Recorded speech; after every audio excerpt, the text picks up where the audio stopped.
Hello guys, അപ്പോൾ നമ്മളിത് hair പാക്കാണ് നോക്കാൻ പോകുന്നത്. ഹെയർ ഒന്ന് സ്മൂത്തി സിൽക്കിയായി നിൽക്കാൻ വേണ്ടിയിട്ട് നമുക്ക് ഹെയർ പാക്കിൽ എന്തൊക്കെയാണെന്നുള്ളത് നമുക്കൊന്ന് നോക്കാം.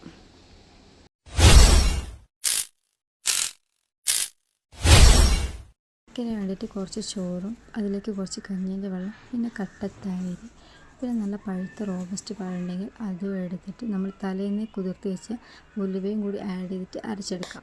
അപ്പോൾ ഹെയർ പാക്കിൽ ഞാൻ അതെല്ലാം അരച്ചെടുത്തിട്ടുണ്ട്. ഇനി നമുക്കത് തലയിൽ പുരട്ടാം.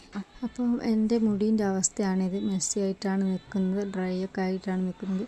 പിന്നെ കുറച്ച് സ്പ്ലിറ്റൊക്കെ ഉണ്ട് മുടീൻ്റെ തുമ്പത്ത്. അപ്പം അതിൻ്റെ മുന്നേ ഞാൻ കുറച്ച് എണ്ണ തലയിൽ തേച്ചിട്ടുണ്ട്. കാരണം ആഴ്ചയിൽ 1-2 ദിവസം ഞാൻ എണ്ണ തലയിൽ വെക്കാറുള്ളൂ. അപ്പോൾ ഇന്ന് എന്തായാലും തല കുളിക്കുന്നത് കൊണ്ട് ഞാൻ കുറച്ച് എണ്ണ വെക്കുന്നുണ്ട്. പിന്നെ അധികം എണ്ണ തേക്കേണ്ട ആവശ്യം വരുന്നില്ല. നമ്മൾ സാധാ ജസ്റ്റ് തേക്കുന്ന പോലെയാണ് ഞാൻ എണ്ണ തേച്ചത്. പിന്നെ നമ്മൾ ഈ പാക്ക് ഉണ്ടാക്കുന്ന സമയത്ത് നിങ്ങളുടെ മുടിയുടെ വോളിയം ലെങ്ത്തും ഒക്കെ അനുസരിച്ചിട്ട് വേണം പാക്ക് ഉണ്ടാക്കാൻ. ഞാൻ എടുത്തത് എൻ്റെ മുടിയുടെ വോളിയത്തിനും ലെങ്ത്തിനും അനുസരിച്ചാണ്. അപ്പോൾ അതേപോലെ തന്നെ നിങ്ങൾ പാക്ക് ഉണ്ടാക്കുന്ന സമയത്ത് അതേപോലെ ചെയ്യണം. പിന്നെ ഇത് കെരാറ്റിൻ ചെയ്യുന്ന പോലെ നല്ല എഫക്റ്റ് ഉണ്ടാവില്ല, എന്നാലും ജസ്റ്റ് ഒന്ന് നമുക്കൊരു സിൽക്കി സ്മൂത്തായി നിൽക്കാൻ പറ്റും ഈ ഒരു പാക്ക് ഉപയോഗിച്ചാൽ. അപ്പോൾ നമ്മൾ വെറുതെ പാർലറൊക്കെ പോയി കെമിക്കൽ യൂസ് ചെയ്തതിനും കാട്ടിയും നല്ലത് നമ്മുടെ വീട്ടിലുള്ള ഈ നാച്ചുറൽ റെമഡീസൊക്കെ ഉപയോഗിച്ചിട്ട് നാച്ചുറലായിട്ട് നമ്മുടെ മുടി എന്താക്കുക, ജസ്റ്റ് ഒന്ന് സിൽക്കി സ്മൂത്താക്കി എടുക്കാം എന്ന ഉദ്ദേശത്തോടെയാണ് ഞാൻ ഈ പാക്ക് ട്രൈ ചെയ്യുന്നത്. അപ്പോൾ എല്ലാവരും ഈ പാക്ക് ഒന്ന് ട്രൈ ചെയ്ത് നോക്കൂ. എന്തായാലും അഭിപ്രായങ്ങൾ എൻ്റെ കമൻറ്റ് ബോക്സിൽ പറയാം, ഞാൻ അതിന് എന്തായാലും റിപ്ലൈ തരും.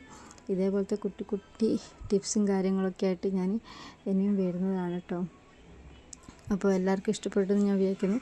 മറക്കാതെ എല്ലാവരും സബ് ചെയ്ത് സപ്പോർട്ട് ചെയ്യാം. അപ്പോൾ ഞാൻ തലയിൽ മൊത്തമായിട്ട് തേച്ചിട്ടുണ്ട്. നമ്മൾ ലെയറാക്കി എടുക്കുകയാണെങ്കിൽ നമുക്കിങ്ങനെ എല്ലായിടത്തിലേക്കും മുടിയിൽ എല്ലായിടത്തിലും എത്തും. മറ്റേ നമുക്ക് എല്ലായിടത്തിലും എത്തണമെന്നില്ല. അപ്പോൾ നമ്മൾ എന്താക്കുക, ഓരോരോ പാർട്ടീഷനാക്കി എടുത്തതിന് ശേഷം നമ്മളിത് അപ്ലൈ ചെയ്യാം. ഒരു 10-15 മിനിറ്റ് വരെ വെച്ചാൽ മതി. അഥവാ ഈ നീർവീഴ്ചയുള്ള ആൾക്കാരൊക്കെ ആണെങ്കിൽ തണുപ്പ് തലയ്ക്ക് കൊള്ളുമ്പോൾ അതിൻ്റെ ബുദ്ധിമുട്ടുണ്ട്. അപ്പോൾ അങ്ങനത്തെ ആൾക്കാരൊക്കെയാണെങ്കിൽ 5 മിനിറ്റൊക്കെ വെച്ചാൽ മതി.